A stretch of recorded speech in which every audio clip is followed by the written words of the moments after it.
I'm on my annual pilgrimage to Bardill's garden centre in Nottingham, and it's definitely the best place to buy house plants or any plants that you might want to purchase. Um, Anthuriums and Alocasias seem to be the in plants at the moment, and I must admit they are attractive. They have very nice leaves with nice patterns on the leaves, but they do tend to be deciduous, at least the Alocasias are. Here's a very nice plant that's popular at the moment, Begonia maculata, with those amazingly bold polka dot leaves. And there are some small plants here. Um, these are Hoyas and going quite nicely as small plants for £2.50. I was tempted, but I didn't decide to buy one in the end. They've got lots of small plants, and I'm really looking for tiny bromeliads like Haworthias, Neoregelias, Guzmanias, hopefully of new varieties, because I particularly like these plants. I find them very decorative and easy to look after, and in my home conditions they tend to be quite suitable. Here's another Alocasia for only 4.50. These plants have come down quite a lot in recent times, and this one's quite a decorative one, but again I suspect it will be deciduous over the next few months, i.e. lose its leaves. Anthuriums and Alocasias are both in the Araceae family, which is the same plant family as the English cuckoo pint with the spathes and the spadix.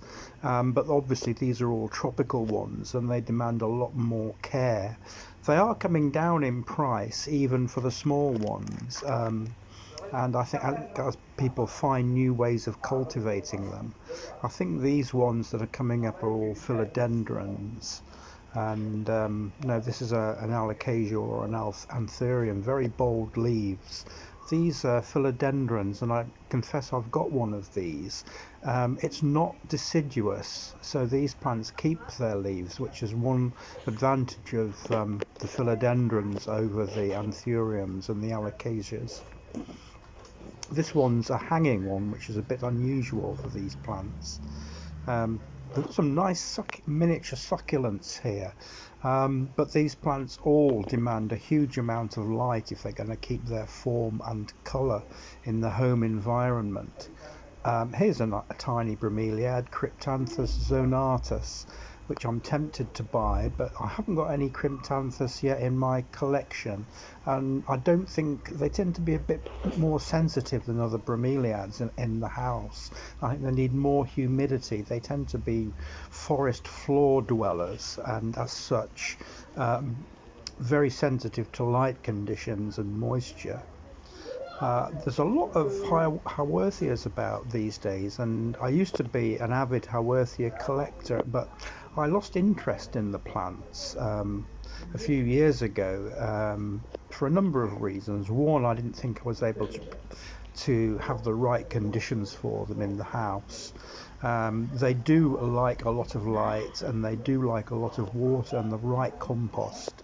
They do tend to lose their roots regularly also, but you can get them to reroot.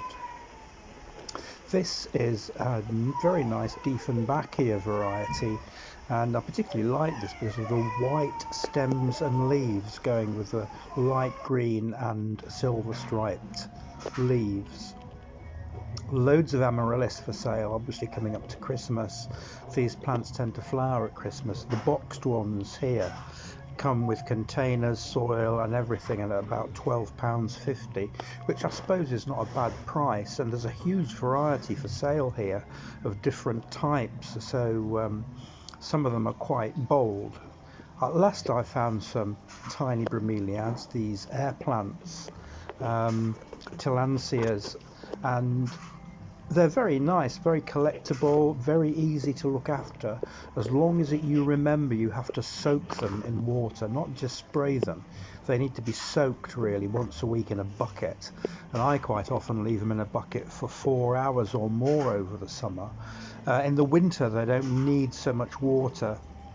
They're often for sale in these plastic net bags, which are quite good.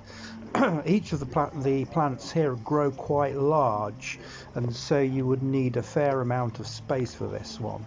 Polystachya does tend to root in a pot. This is Junkia. Junkia doesn't tend to form roots at all in the house where you grow it. Nice plants though, and I've had one that flowered once. Fasciculata is a particularly nice one. It's a large growing one, but if you can't keep it warm over the winter and a bit drier, it will tend to rot. This is my Tillandsia collection, which I've had for a number of years, very decorative. Just to end, here are a few succulents and cacti, and they're very small, fairly low prices, and they're good for your house. They will grow well in your house, provided you can, as I say, you can provide plenty of light for them. Some nice Mammillaria harnianas, some Ferrocactus, I think they are, some Notocactus, Lenninghausii, more Mammillarias. And these are all about £1.99, I think.